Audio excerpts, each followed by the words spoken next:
ৰাইজৰ প্ৰান্তে প্ৰান্তে ৰঙালীক আদৰা ব্যাপক প্ৰস্তুতি প্ৰান্তে প্ৰান্তে অনুষ্ঠিত হৈছে বিহু কৰ্মশালা মৰাণৰ তিলৈ নগৰত টাই আহোম যুৱ পৰিষদ অসম তিলৈ মহিলা পৰিষদৰ উদ্যোগত 10 দিনীয়াকৈ অনুষ্ঠিত বিহু কৰ্মশালাৰ সামৰণি পৰে কৰ্মশালাখনিত প্ৰশিক্ষণ প্ৰদান কৰে প্ৰশিক্ষক দলি গগৈয়ে প্ৰশিক্ষাৰ্থী আৰু অভিভাৱকসকলৰ ব্যাপক উৎসাহৰ মাজেৰে সামৰণি পৰে বিহু কৰ্মশালা আগতীয়াকৈ ৰঙালী বিহুৰ উল্লেখ জনাইছোঁ আজি আমাৰ তিলৈনগৰ এই কৰ্মশালাটি 10 দিনীয়া কৰ্মশালাটি শেষৰ দিন ভাল লাগিল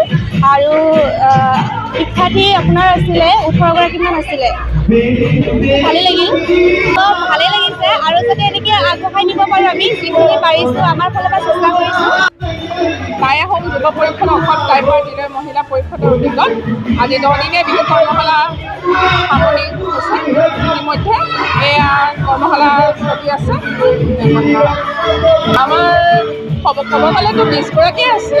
এতিয়া কিছুমানৰ প্ৰব্লেম হৈছিলে কাৰণে আহিব নোৱাৰিলে কিমান বাৰিষা বতৰ মানে বৰষুণ বতৰৰ কাৰণে কিছুমানে আহিবলৈ বেয়া পালে